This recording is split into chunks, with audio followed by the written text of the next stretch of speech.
Hello दोस्तों, नमस्कार। Series Arvind academy पाठशाला में आप सभी का हार्दिक स्वागत अभिनंदन करता हूं। आइए प्यारे बच्चों, आप देख रहे हैं कक्षा 10 हिंदी मॉडल पेपर धुआं धुआं हूबहू पेपर ऐसा ही आएगा। हमने ऐसा क्यों लिखा? क्योंकि प्यारे प्यारे बच्चों, आप एग्जाम से पहले इस वीडियो को देख कर जाइएगा। मैं इसको पूरी तरह से कंप्लीटेड हूबहू जो क्वेश्चन आया है, बार बार रिपीटेड क्वेश्चन है, उसी को हमने उठाया है। तो दोस्तों आइए चलते हैं, स्टार्ट करते हैं अपने आंसर की क्वेश्चन को लेकर। अब आप लोग अगर चैनल पे नए हैं तो चैनल को लाइक शेयर सब्सक्राइब दोस्तों तक शेयर ज़रूर करिए और वॉच करिए और बताइए कि पेपर कैसा है। चलिए स्टार्ट करते हैं दोस्तों पहला प्रश्न आपका ऐसे ही आएगा, बहुविकल्पी मॉडल आएगा। फिर उसके बाद अति लघु, लघु, गद्य, पद्य, ये हिंदी का दोनों बहुविकल्पी मिक्सअप रहेगा दोस्तों।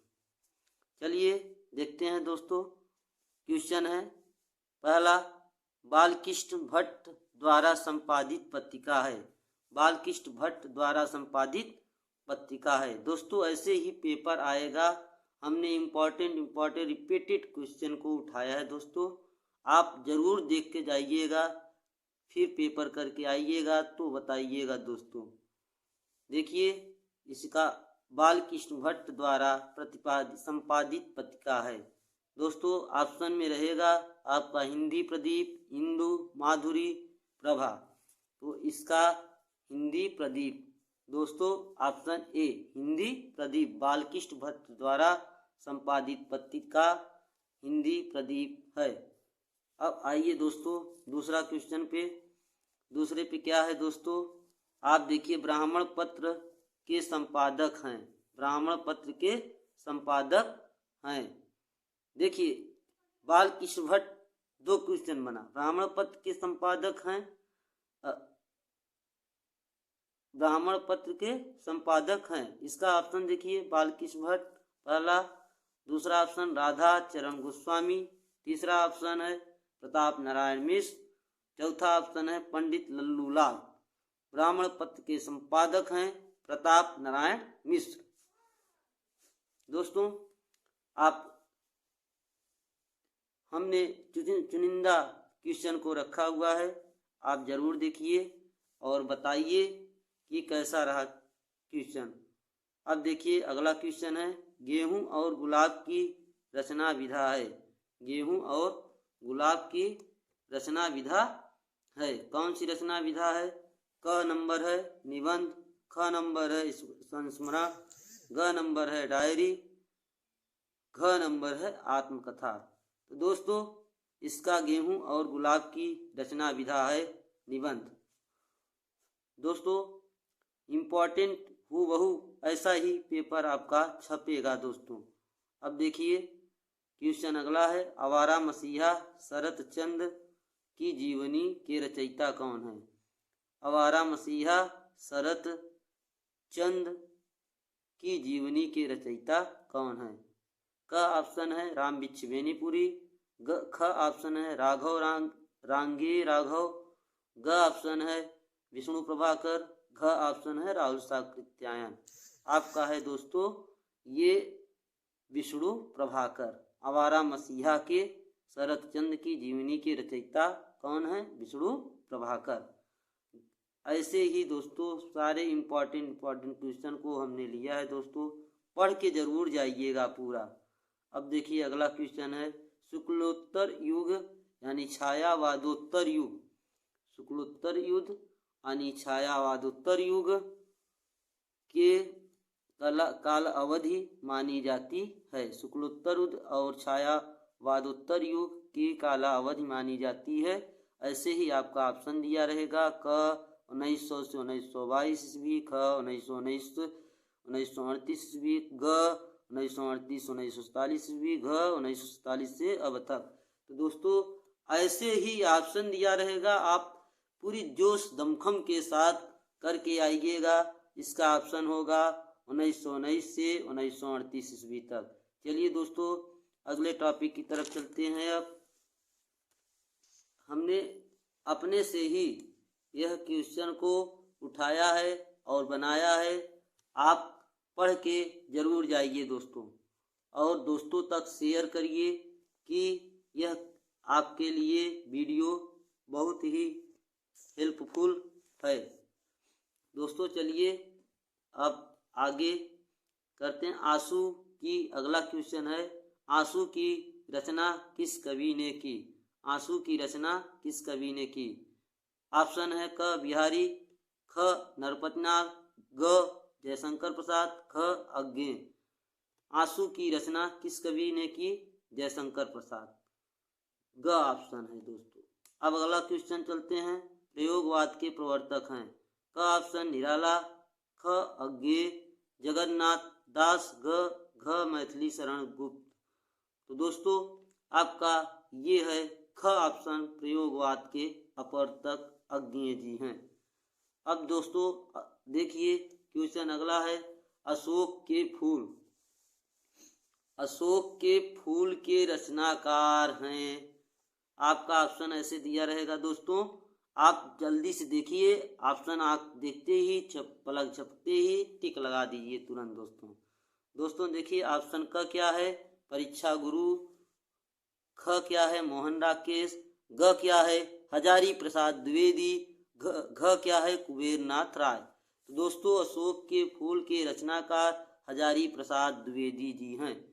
अब दोस्तों अगला क्वेश्चन देखिए, निम्नलिखित में से कौन सी रचना नाटक है? निम्नलिखित में से कौन सी रचना नाटक है? ऐसे ही क्वेश्चन दिया रहेगा दोस्तों, आपको हूबहू एग्जाम में यही क्वेश्चन छपा है दोस्तों। आप वीडियो को स्किप मत करिएगा, पूरा देख के जाइएगा। हमने अपने हाथों से नोट्स को तैयार किया हुआ है दोस्तों, बहुत मेहनत लगती है, और आप लोग अपने दोस्तों को जरूर शेयर करिए दोस्तों। निम्नलिखित में से कौन सी रचना नाटक है? क ऑप्शन है सन्नाटा, ख ऑप्शन है निंदा रस, ग ऑप्शन है गरुण ध्वज, घ ऑप्शन है राष्ट्र का स्वरूप। इसके रचना नाटक गरुण ध्वज है, ऑप्शन नंबर ग। अब नोट पॉइंट मैंने कुछ लिखा है दोस्तों, अब आप देखिए, आकाशदीप और ममता जयशंकर प्रसाद की रचना है। बहुत बार बार हूबहू छपा क्वेश्चन, आपको ऐसे ही क्वेश्चन मिलेगा दोस्तों। अब देखिए ये आपका बहुविकल्पी रहा। अब आपके ऐसे पद के आएंगे दोस्तों कुछ क्वेश्चन, ऐसे देखिए मैंने कुछ उठाया है मेन इम्पोर्टेंट क्वेश्चन दोस्तों, और आप ऐसे ही देखते रहिए और आगे शेयर करते रहिए। लाइक वीडियो अच्छी लगे तो करिए दोस्तों। अगला पॉइंट है, छायावादी युग के दो कवियों के नाम और उनकी एक एक सर्वाधिक प्रसिद्ध रचना का उल्लेख कीजिए। दोस्तों यह पहला ऑप्शन है जयशंकर प्रसाद का कामायनी और आंसू, दूसरा है महादेवी वर्मा का यामा और दीपशिखा। ऐसे ही प्रश्न पूछे जाएंगे और आपको लिखा रहेगा छायावादी युग के दो कवियों के नाम और उनकी एक एक सर्वाधिक प्रसिद्ध रचना का उल्लेख कीजिए। मैं दोस्तों जो रिपीटेड क्वेश्चन है उसी को उठाया है दोस्तों, फालतू का क्वेश्चन नहीं उठाया दोस्तों। आप जरूर देख के आइएगा प्यारे बच्चों, एग्जाम से पहले मैंने ऐसा लिखा है, तो हम इसको क्वेश्चन उसी तरह से दिए भी हैं दोस्तों। देखिए अगला क्वेश्चन क्या है, प्रश्न क्या है, रीतिकाल के प्रमुख कवियों एवं उनकी रचनाओं के नाम लिखिए। रीतिकाल से भी पूछा गया है दोस्तों, हूबहू छपा है दोस्तों। या दूसरा ऑप्शन क्या है, रीतिबद्ध कवियों में से किन्हीं दो का नामों उल्लेख कीजिए। तो आप ऐसे ही कवि डालिएगा, फिर रचना डालिएगा, फिर डालिएगा पहला ऑप्शन केशवदास कवि, इनकी रचना है कवि प्रिया, प्रिया रामचंद्रिका केशवदास का है दोस्तों। अब बिहारी का है बिहारी सतसई, मतीराम का है रसराज ललित ललाम। ऐसे ही आप लिखकर आएंगे तभी आपको ऐसे ही नंबर मिलेगा दोस्तों। ये टोटल हमने क्वेश्चन उठाया है, बार बार रिपीटेड क्वेश्चन को ऐसे ही हूबहू छपा है। और आप जरूर से जरूर वीडियो को देखिए, मैं पूरा कोशिश करूँगा कि हूबहू यही क्वेश्चन छपेगा दोस्तों। आपका पूरा यही क्वेश्चन, आपका टाइम बहुत ही इम्पोर्टेंट है और पढ़ के तभी सवालों का जवाब दीजिएगा दोस्तों। अगला पॉइंट है प्रथम तार सप्तक के 4 कवियों के नाम लिखिए।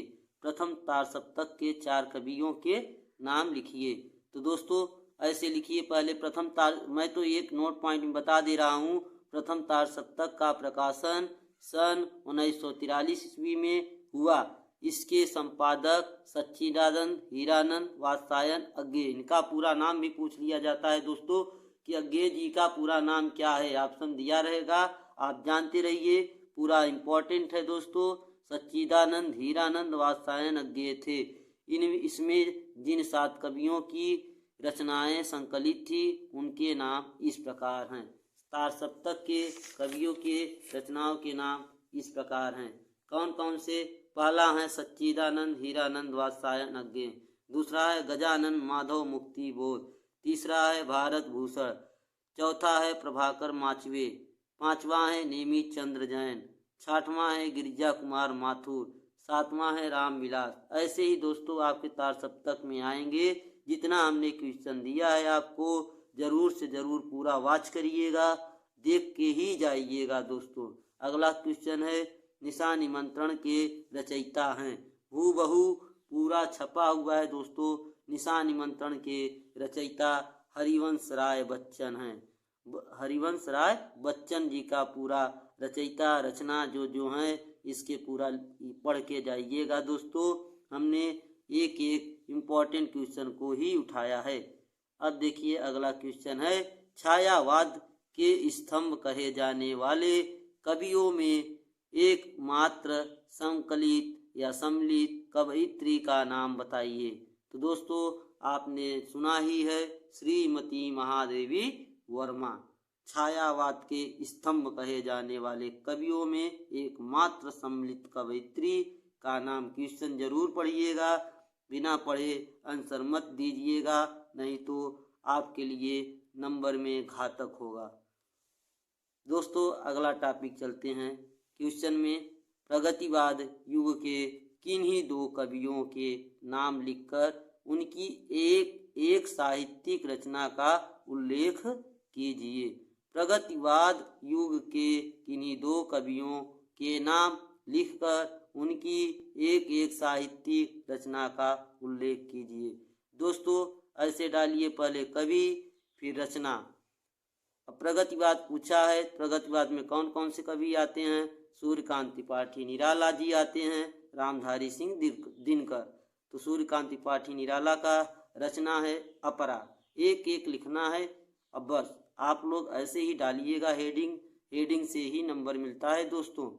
अब देखिए मेरे प्यारे प्यारे बच्चों, रामधारी सिंह दिनकर का रचना है रेणुका। ऐसे ही आप डालकर आइएगा, लिख कर आइएगा, पूरा नंबर आपको मिलेंगे दोस्तों। अब चलिए अगला पॉइंट है दोस्तों क्वेश्चन छायावादी काव्य की प्रमुख विशेषताएं लिखिए। हूबहू छपा है दोस्तों, वेरी मोस्ट इम्पोर्टेंट क्वेश्चन है। मैं बार बार कह रहा हूँ, पढ़ के जाइएगा, वॉच करके आइएगा, अपने दोस्तों को बताइएगा। मैंने सीरीज अरविंद एकेडमी पाठशाला से पढ़ा हुआ है दोस्तों। यहाँ पे अच्छी कंटेंट दी जाती है, आप लोग इसको जरूर पढ़िए दोस्तों तक बताइए और शेयर करिए। अच्छा लगे तभी सब्सक्राइब करिए, लाइक करिए। और देखिए अगला क्वेश्चन है छायावादी काव्य की प्रमुख विशेषताएं लिखिए। छायावादी युग की प्रमुख विशेषताएं इस प्रकार हैं। ऐसे ही लिखना है तभी नंबर आपके मिलेंगे। ये है, आप जान लीजिए। अगर हूबहू हेडिंग कवि रचना अगर ऐसे लिख कर आएंगे तभी आपको नंबर पूरा मार्क्स मिलेगा। आपको घबराने की कोई ज़रूरत नहीं दोस्तों। चलिए अब आगे आंसर की तरफ बताते हैं। छायावादी युग की प्रमुख विशेषताएं इस प्रकार हैं। पहला, प्रेम सौंदर्य का चित्रण। दूसरा, प्रकृति का मानवीकरण। तीसरा, करुणा एवं नैराश्य की प्रधानता। चौथा, रहस्यवादी भावना। पांचवा, चित्रमयी कल्पना। ये सभी विशेषताएं महादेवी वर्मा के काव्य में पर्याप्त रूप से मिलती हैं।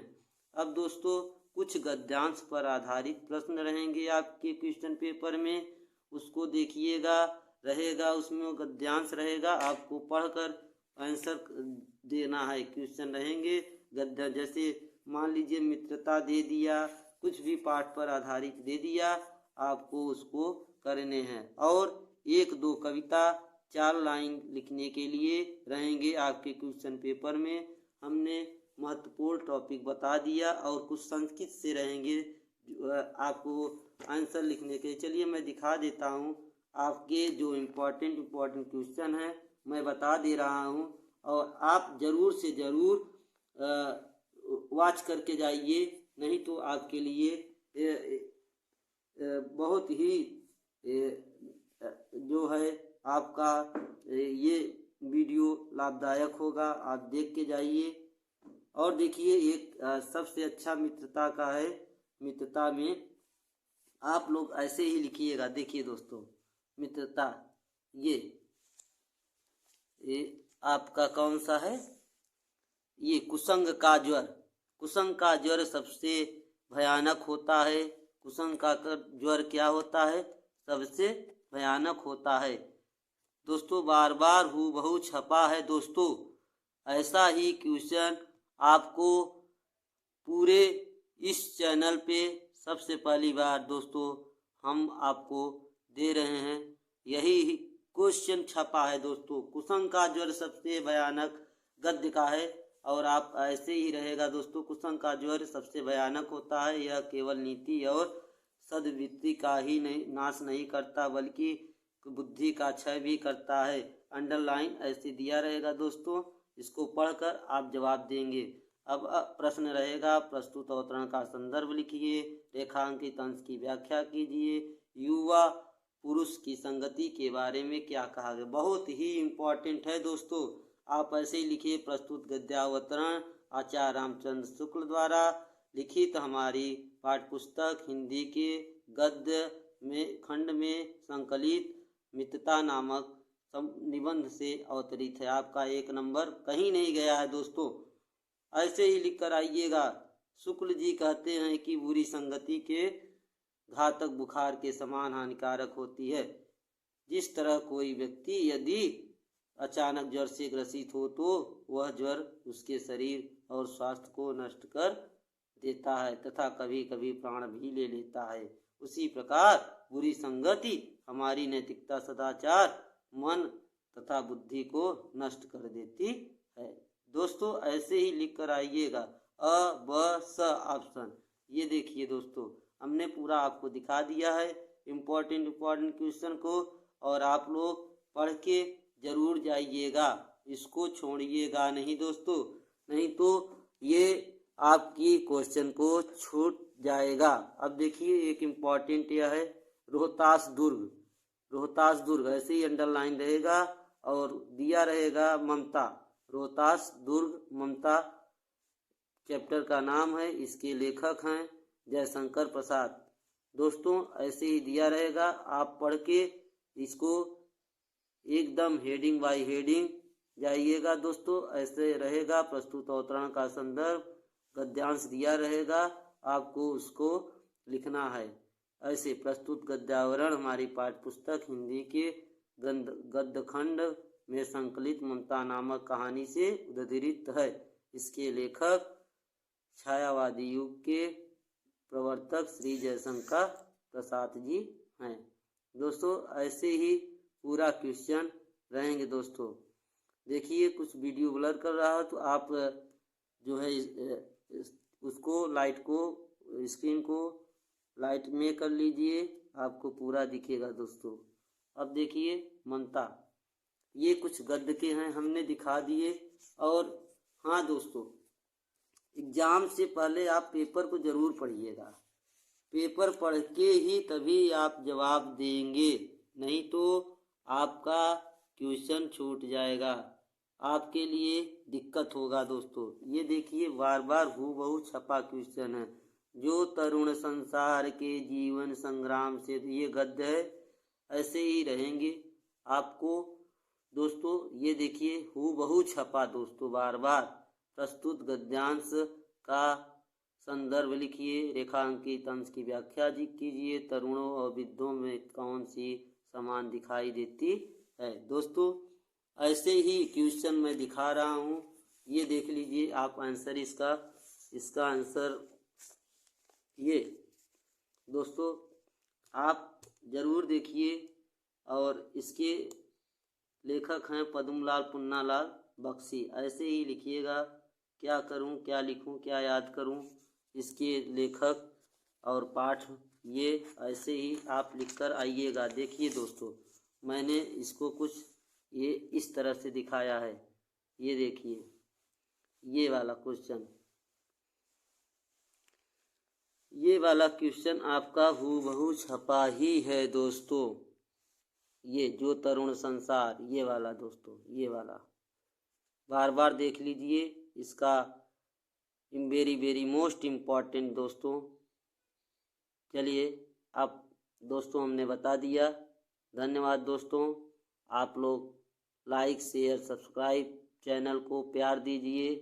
अच्छा लगे तो दोस्तों को शेयर करिए, बताइए कि चैनल से कहाँ पढ़े हैं, कैसे पढ़े हैं, चैनल के बारे में बताइए दोस्तों। ऐसे ही क्वेश्चन आते हैं और आप लोग इसका अच्छे से पेपर दीजिए। धन्यवाद। श्रीज अरविंद एकेडमी पाठशाला चैनल का नाम है दोस्तों तक शेयर करिए, प्यार दीजिए। ऐसे ही मोटिवेशन आपका हमारे साथ रहेगा, ऐसे ही वीडियो बनाते रहेंगे दोस्तों आपके लिए। आपका साथी हमेशा तत्पर है। धन्यवाद दोस्तों, नमस्कार।